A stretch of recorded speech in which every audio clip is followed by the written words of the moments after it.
Tidak ada satu orang pun yang dapat memprediksi sebuah masa depan dengan pasti. Masa depan adalah sebuah misteri yang tentu memiliki rahasia tersendiri. Mari bersama belajar dari kegagalan perusahaan besar bernama Nokia.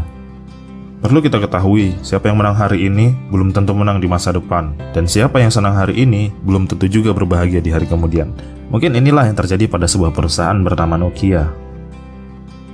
Sebagian kita tentu tidak asing, terutama generasi yang lahir di tahun 80-90-an. Kita pasti pernah mendengar betapa bangganya ketika kita memegang HP Symbian milik Nokia. Terlebih ketika konsol game PlayStation masih sulit dijangkau, HP N-Geek masih menjadi primadona untuk main game. Semua mas counter nyuruhnya beli Nokia pokoknya. Nokia didirikan pada tahun 1865 di Finlandia.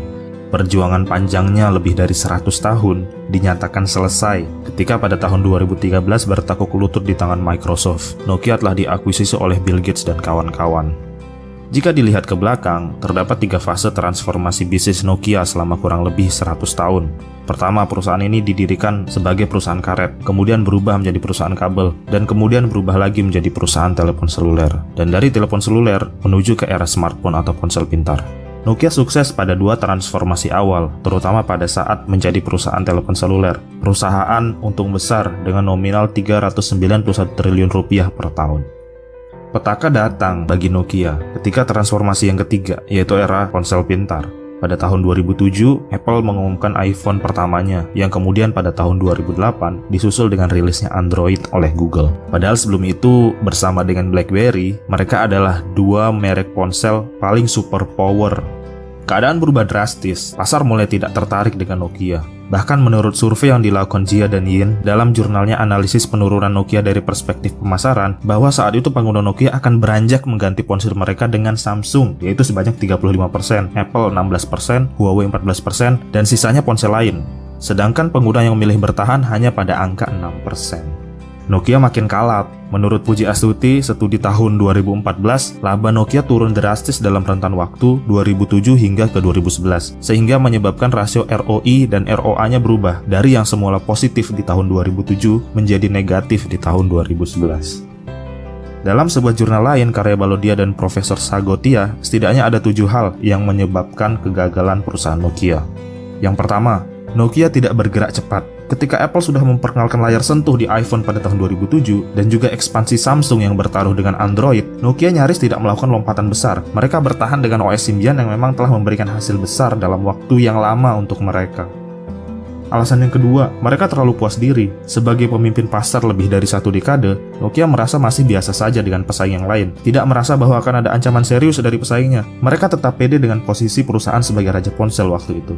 Alasan yang ketiga, kurangnya inovasi produk. Ketika Samsung mengeluarkan seri terbarunya hampir setiap tahun, Nokia masih mengandalkan ponsel seluler lamanya. Bahkan ponsel tersebut masih saja tidak dibekali kamera depan dan bahkan tidak memiliki fitur 3G. Padahal masyarakat global saat itu sudah berada di ambang fase 4G. Pun ketika sudah mengambil langkah bersama Lumia atau Microsoft, mereka tidak membuat produk yang benar-benar menarik dari bahasa segi desain.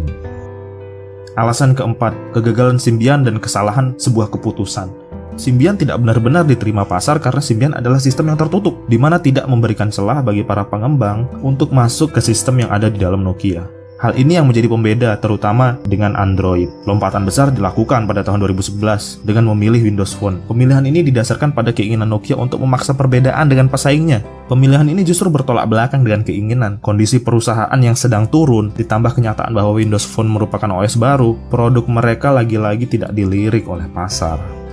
Alasan yang kelima, Nokia termasuk lamban menyenangkan konsumen di kalangan ponsel pintar. Ponsel pintar, utamanya Samsung, bergerak sejalan dengan perkembangan Android. Mereka tahu betul bagaimana menangkap keinginan pasar dengan cara mengembangkan aplikasi-aplikasi yang berguna dan cepat dalam rangka menyenangkan konsumen. Ini yang tidak dilakukan oleh Nokia. Nyaris mereka berfokus pada hardware saat itu.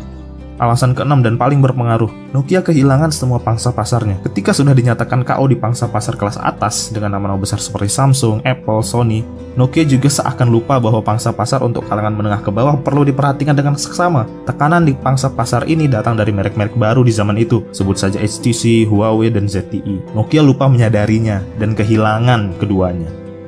Alasan yang ketujuh, Nokia gagal menonjolkan produknya di kelas flagship. Seperti yang kita ketahui, Samsung sangat berhasil dengan jajaran Galaxy seri S-nya. Kemudian Apple berhasil dengan jajaran iPhone-nya. Sedangkan Nokia, mereka gagal menonjolkan seri yang menjadi andalan mereka. Dari ketujuh alasan tadi, apa sih yang bisa kita ambil dari kegagalan Nokia ini? Yang pertama, jangan melawan perubahan. Banyak situasi yang mengharuskan adanya perubahan. Kita tidak bisa stagnan ketika perubahan itu diinginkan oleh konsumen. Kemudian yang kedua, tangkaplah setiap peluang, lakukan dan manfaatkan sebaik mungkin. Nokia berpeluang saat itu memilih Android, tetapi kesempatan itu dilewatkan dan berjudi dengan Windows Phone. Iklim yang kompetitif memaksa adanya inovasi-inovasi terbaru, tidak berfokus hanya pada pengembangan perangkat keras. Dan yang terakhir, jika Anda adalah penguasa pasar, Anda harus mempertahankan posisi, layaknya bermain sepak bola, menyerang dan bertahanlah secara seimbang. Baiklah, sekian dulu video kali ini. Terima kasih buat teman-teman yang sudah menonton. Saya sangat mengapresiasi jika teman-teman klik tombol like dan subscribe channel ini. Sampai ketemu di video selanjutnya.